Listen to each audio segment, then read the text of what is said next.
Hello and welcome to our panel on Women in the E-commerce Startup World by Fyli and AA Labs. We are so excited to have you here, not only because we have two amazing guests, but because it is International Women's Day. Today is a global day celebrating the social, economic, cultural, and political achievements of women. Yay! The day also marks a call to action for accelerating gender parity. Our mission is to celebrate and ignite hope while creating inclusive work cultures where women's careers thrive. So we brought together two phenomenal women who are making waves as startups in the e-commerce space. Today, we're going to be spreading messages of hope, resiliency, compassion, perspective, and of course, celebrate just how far we've come. I'm Melanie Sutrathara. I am an on-air host, actor, and content creator, and I am so excited today to be joined by Kat Day and Jessica Young. We've all been brought together by Fyli, a phenomenal female mastermind group that focuses on bringing together female leaders. They've created a tribe of diverse, high-level dreamers, thinkers, and doers. So Kat, Jessica, welcome. So excited to have you all here. Thanks so much. Kat, could you tell us a little bit about yourself and your background? I know that's a lot to unpack. Sure. So my name is Kat Day. I'm a serial entrepreneur. Right now, I'm co-founder and president of Ettitude. Ettitude stands for Eco Attitude.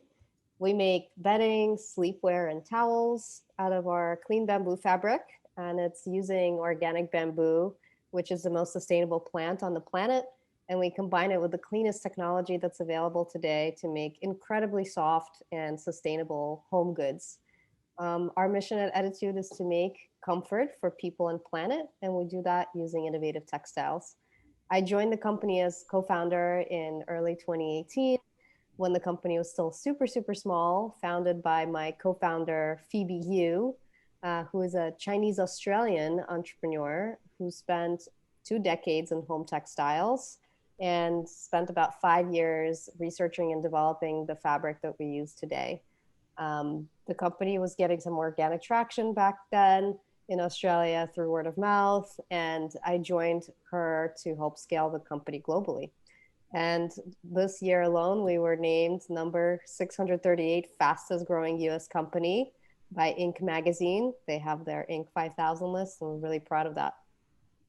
Oh my gosh, Kat, I'm so excited to have you here. Not only because I'm a huge fan of the brand and I may or may not have like the softest waffle knit towel. Oh my gosh, I just live for it. I just ordered some of the sateen pajamas and I am living. I am so ready for them to arrive because I think in this time of COVID and the pandemic and also just kind of being lazy, I want to be so comfortable at home. So your company is making that so easy while also helping us to feel, really good about what we're putting into our homes and on our bodies. So Kat, so excited. Jessica, oh my gosh, I am such a little fangirl of you. Can you please tell us a little bit about your life, your business, and all of the good things?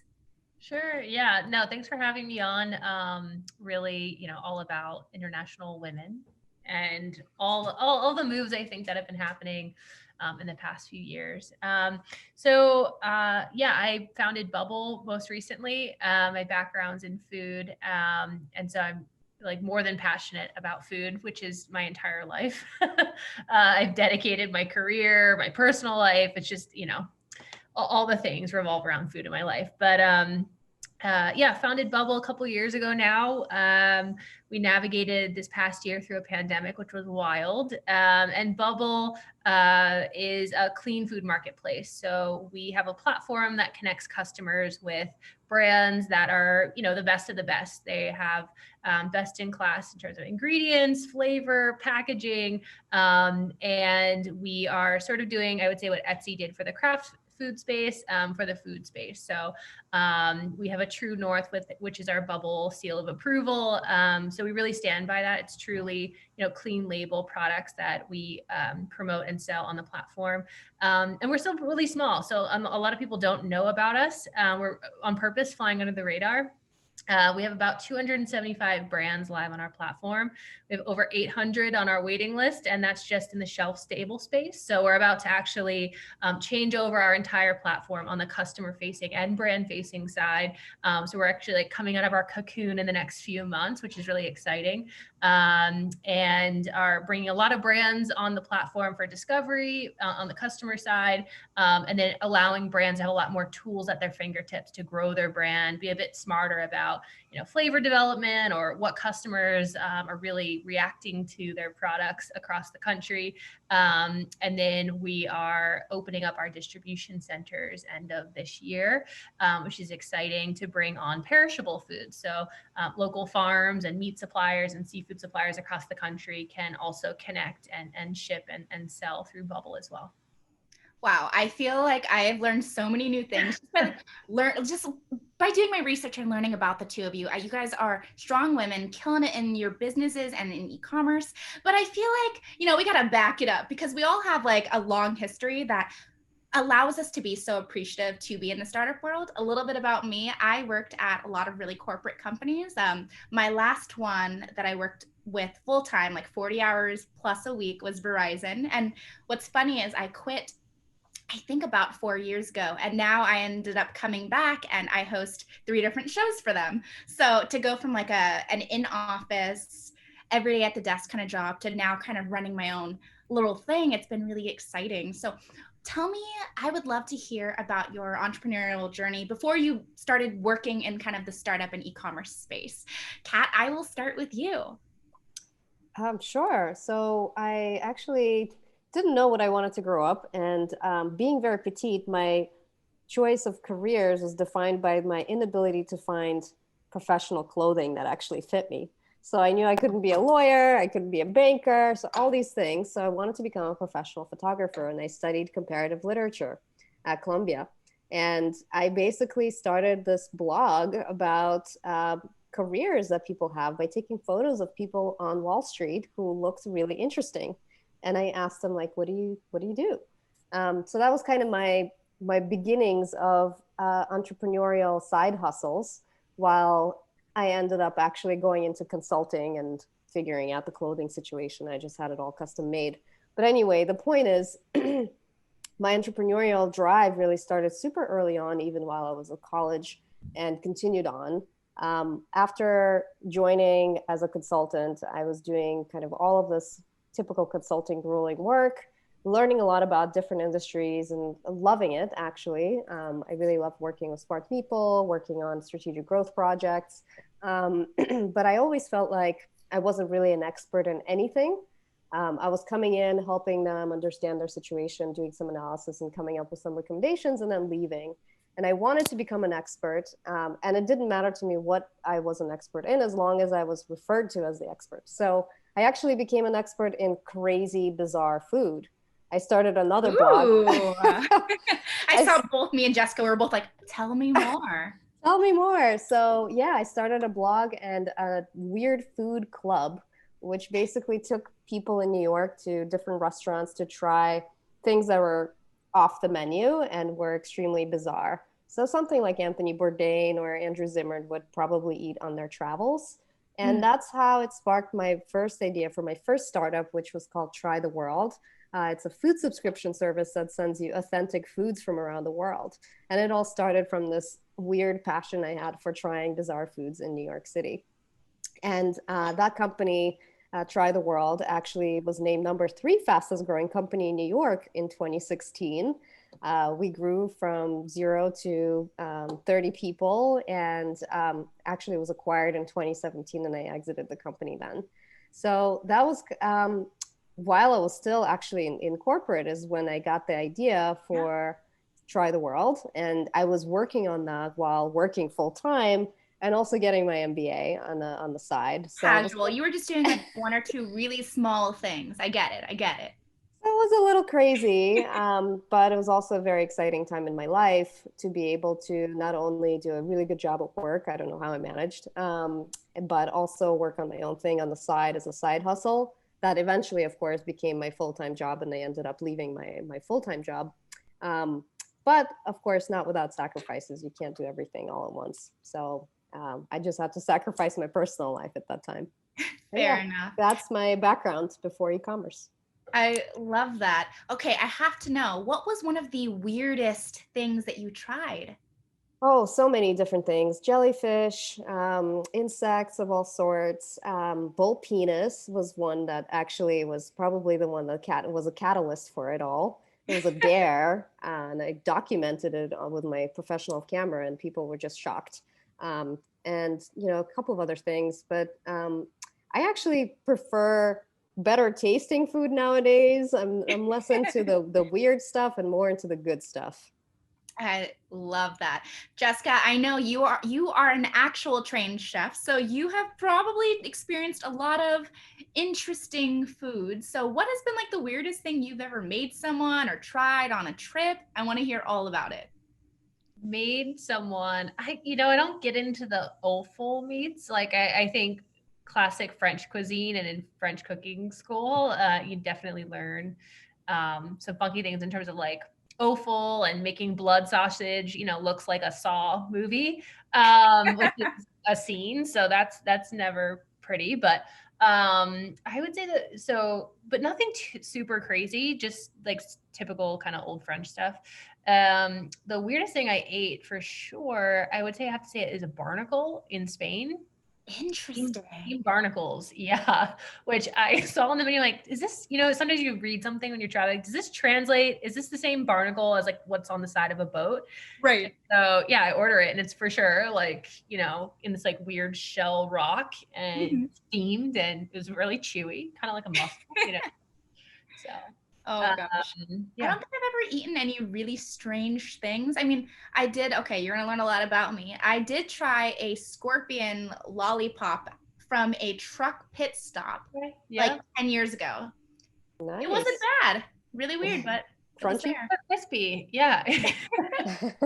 Definitely not classic. Bubble. We have Yeah. crispy on bubble. So Oh gosh. I mean, I would if I saw that on Bubble, I'd be like, all right, well, Bubble's pretty cool, so I will try that. So prior to Bubble, what was your did you have what did you ever work a corporate job, Jess? no. And I hope to Ah, never work a corporate job. I'm kind of like, yeah, I haven't done it. No. Only time will tell. Maybe like one day I'll turn corporate. We'll see. But no, I was in college studying biochemistry, kind of just like on this head down path. Was ahead in credits, and my good friend was living in New York City, and I would visit her. I kind of had this, like, I was calling it like a quarter life crisis. I'm like, I don't know. hmm. I'm rushing into what I think I should be doing, but I don't know. I feel like I need to take a break. So that's where cooking school came in. I was like, let me try something different. I don't really want to like check out of life and go abroad. I'd like to learn a new skill. And really the rest was history. I completely fell in love with food. I was like, this is where I need to be in the like food scene in New York. Did a stage at IWD 50, which was kind of like a food science restaurant at the time in the Lower East Side, and was just like, I don't know, love Cupid's food bow hit me in the butt. So no, yeah, just rest is history. So went from cooking in restaurants to working on some products, and got involved in some startups at the time, which were blossoming. I had the opportunity to join Hugh Kitchen, which is a paleo restaurant on 14th Street, which was great to be a part of. You know, uh, at the time was really leaning into that concept being a fast casual concept. They ended up leaning into their CPG products, but it was really interesting being part of that. And then what was happening at the time was food meets e-commerce. And I really felt like that was the future of food, which were, people were buying food online. They were engaging in food in different ways. The meal kits were, I think, the first wave of that, subscription meal kits. And I was like, oh, I really want to be a part of that. How do I get in there? And so through some of the investor community, which I had started to kind of stalk and understand and want to get part of, joined a few different companies. So a meal kit subscription company, which went up and under. I learned a lot about what not to do on someone else's desk. Great. And then eventually kind of found my way to Daily Harvest. My goal at the time was to be a part of an early stage company, learn a lot about what to do, what not to do, but also I wanted to be a part of like the ground up story, like founding team, pedal to the metal. And so was introduced to a woman named Rachel at her apartment who wanted to start a frozen food company called Daily Harvest. and kind of over her kitchen table became the first employee of Daily Harvest and head of product and operations. So at that point I had, transitioned, and like you were talking about, Kat, becoming an expert, which I think is really valid at the time. That's how I got that job. A lot of people ask me that. Oh, what's the next Daily Harvest? Or how did you get that job so early on, like employee one? And I really don't have a good answer. There's a good amount of luck and knowing the right people. But also I got that job because I had become sort of a weird expert at that time.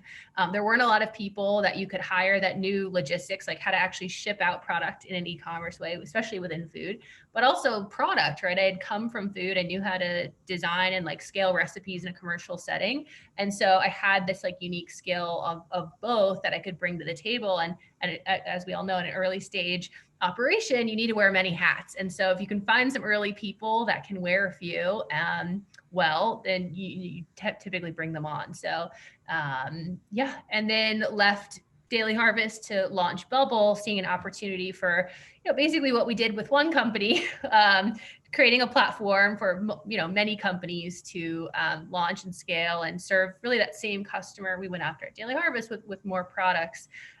So again, still to be seen if we're crazy or not, but that's, where we're at today. I really appreciate how candid you are and how open you are about like, I was an expert just because I had these like kind of strange skill sets and met the right person. I think that's been one of the things that has really been kind of this through line in my career. It was like showing up, being nice, working hard, and also just being available and saying yes when other people maybe didn't want to. I remember one of the first startups I worked at, it was very, very, very male dominated. I think I was one of maybe 3 women out of a department of 30 men.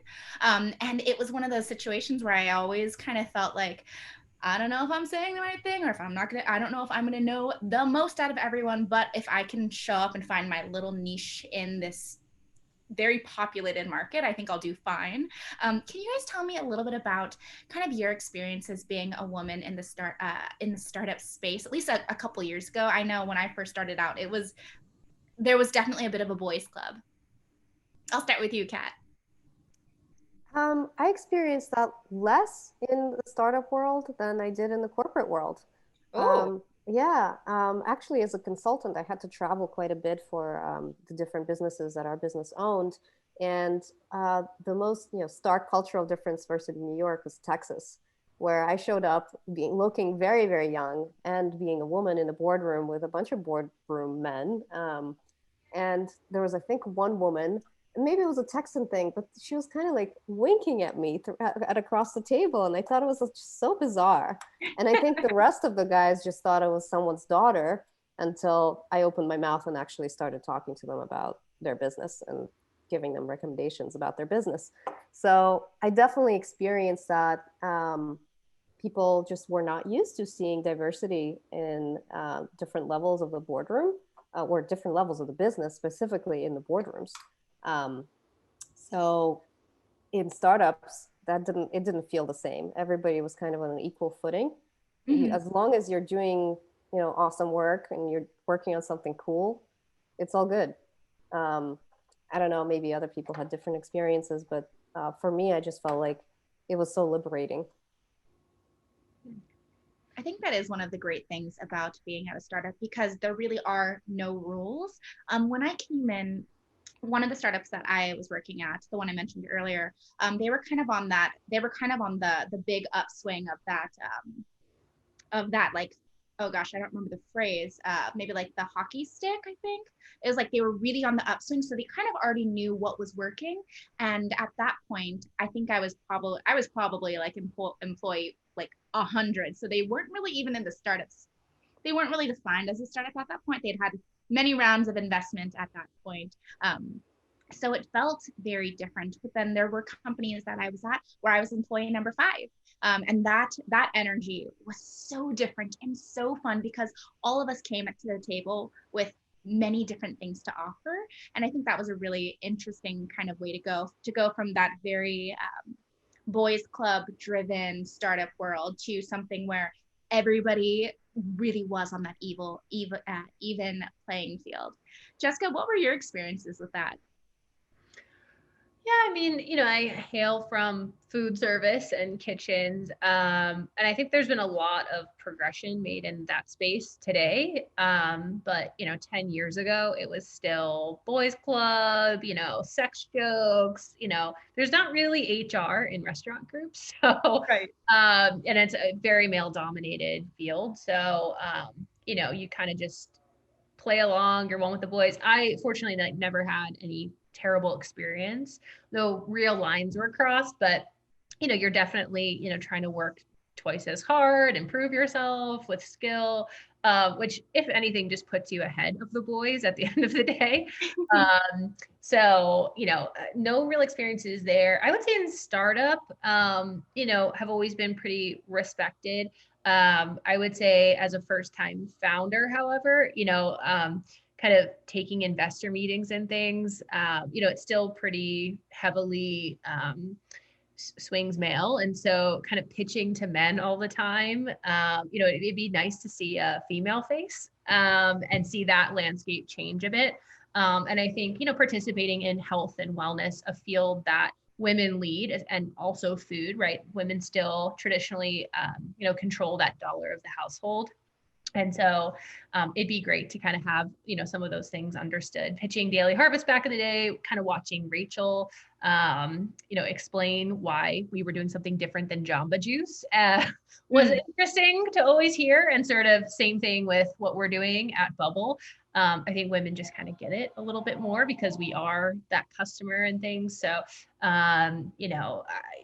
those are kind of my, I guess, 2 cents on experiences in the male v female world. Nothing too major, but at some point I'll definitely be participating in the investor community to swing it more female for sure.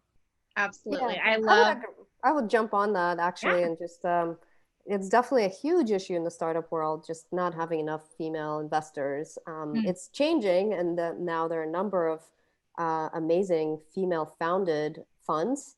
So it's definitely changing in the right direction, and I think some of it is due to having more female entrepreneurs making it big and then going into the investor community to support other female entrepreneurs. So, and just, spotting amazing business opportunities, not just to support female entrepreneurs, but because they're able to spot those opportunities, and um, they're able to see them before their male counterparts. So I think it's going in the right direction, although there's so much work to be done in that space. Absolutely. I definitely agree on that point, Kat. There is definitely so much work to be done. I think a big part of it for me has felt like when I started to surround myself with more women who were all about collaboration over competition, like joining Fyli, like this amazing female-led mastermind, that has been truly game-changing because suddenly you're around women who are not in this place of like, oh, well, if you take, then that means I don't have anything, If like, oh, if I light your candle, then that means that like, oh, my flame is out. Like that hasn't been the best experience. And that's something that in the past, I would say like 10 years of working in startups, that's something that I felt quite often, where I was looking for kind of a group of women to really come and talk to, kind of like to have a work wife. Like I never had a work wife, although that would have been great. And so I think finding a group of women who you can come to and be like, hey, this is what I'm experiencing in the boardroom, or like, oh, I experienced this when I was pitching. Have you had something similar? I think finding like-minded people is incredibly helpful. Yeah, I would agree with that. Like-minded people for sure. I think one of the best pieces of advice I would have given myself back in the day when I was just starting is Mhm. find a group of advisors, and they don't necessarily need to be an official advisory board, but a group of people you can just tap and ask some questions and just ask for support.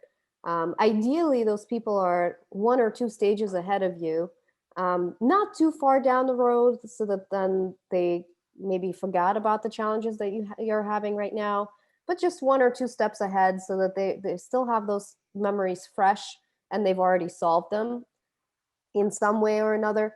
I would find that to be one of the best pieces of advice for myself as a starting entrepreneur back in the day. And so definitely having a network you can tap of like-minded people, not necessarily the same gender or the same ethnic background. Whatever connects you, it doesn't matter. It could be just people in the same industry. Mm. Um, as long as you find that connection, then you can feel comfortable calling them. I could not agree more. I think having a mentor is so important. And, I have actually never had an official one, but that is something that I think is so helpful and so important. When it comes to reaching out to someone who you want to be your mentor, I think that can be a little bit scary. Kat, what would you say are like some tips that you might have for someone who is, maybe new out of college and is saying like, oh, I'm interested in the e-commerce space, but I don't really know where to start. How would what would it, if someone pitched you and were like, "Hey, Kat, blah blah blah," like what would that little blurb say that would get you to be like, "Yes, I will be your mentor." Yeah, I actually often take phone calls with female entrepreneurs, especially in the wellness space, something that I know well. Um, and I'm happy to support. So usually it's through an introduction that it happens. And generally they'll tell me, here's what I'm working on, and I'd love to pick your brain on X, Y, and Z. Mhm. And in that case, if it's a warm intro, I usually say yes. Great. I know not everyone can have a warm intro, so maybe someone is really familiar with your work. Could they slide into your DMs? Is email best? Do you prefer LinkedIn? I think it's kind of the idea of reaching out to someone who feels like they are so much, on a much higher level than you professionally. I think it can be a little bit intimidating. So what's the best way to do a cold reach out for any of maybe our newer to the market people reaching out?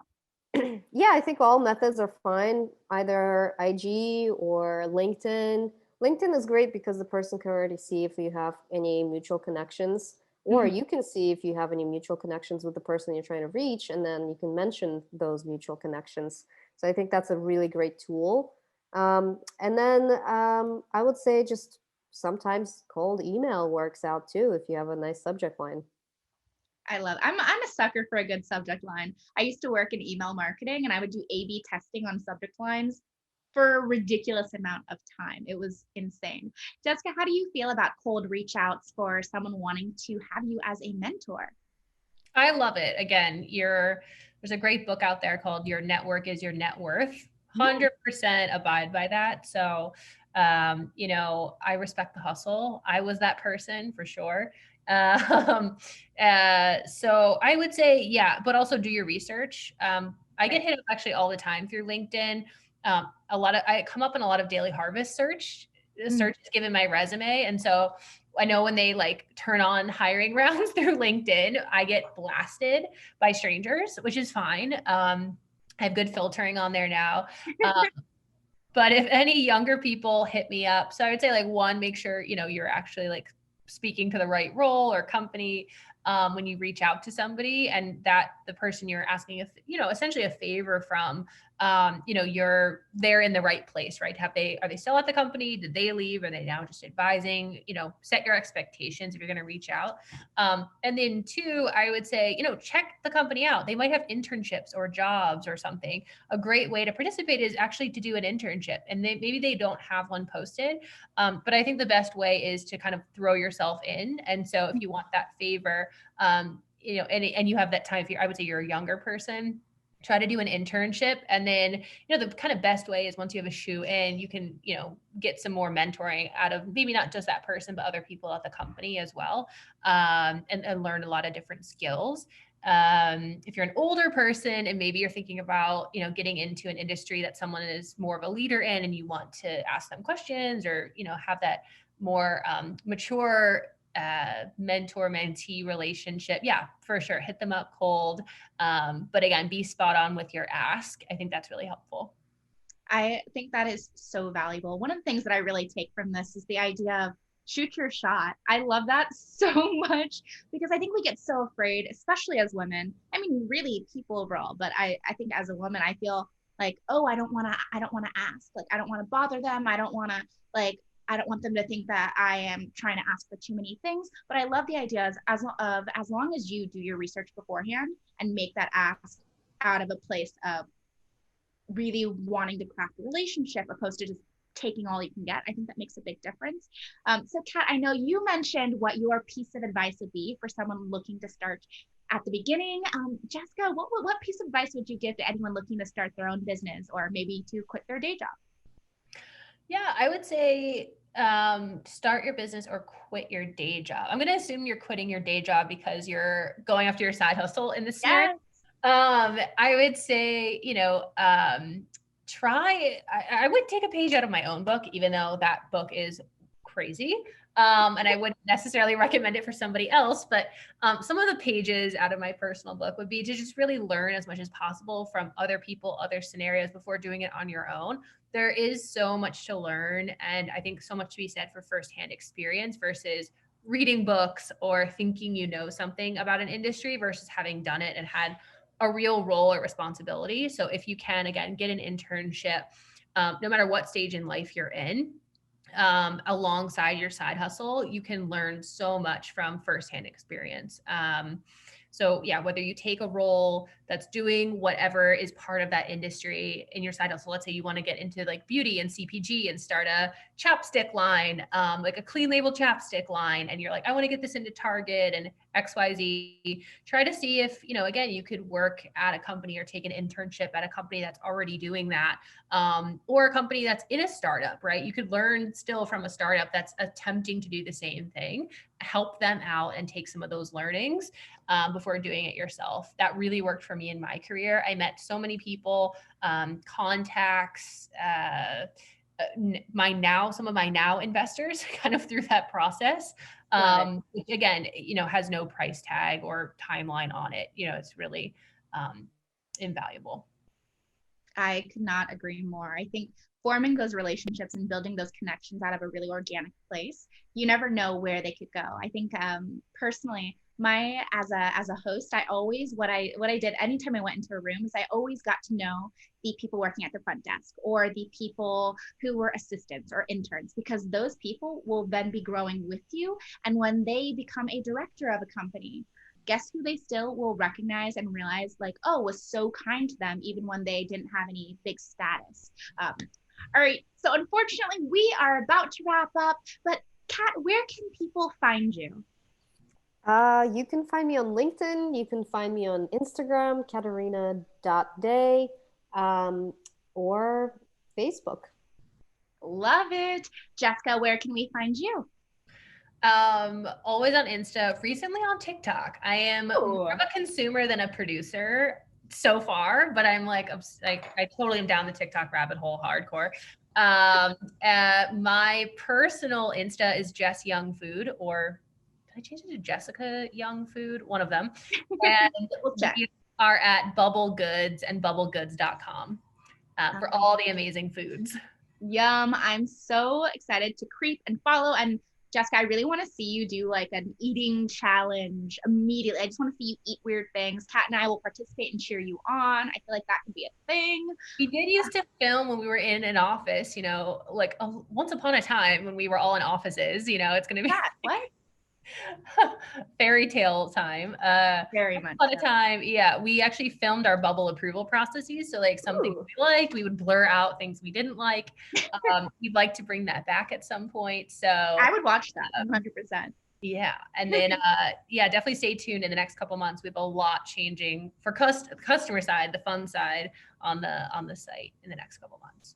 All right, Jessica and Kat, thank you so much for joining us. And everyone watching at home, thank you for joining us on our panel on Women in the E-commerce Startup World by Fyli and AA Labs. I'm Melanie Sutrathara, and we will see you next time.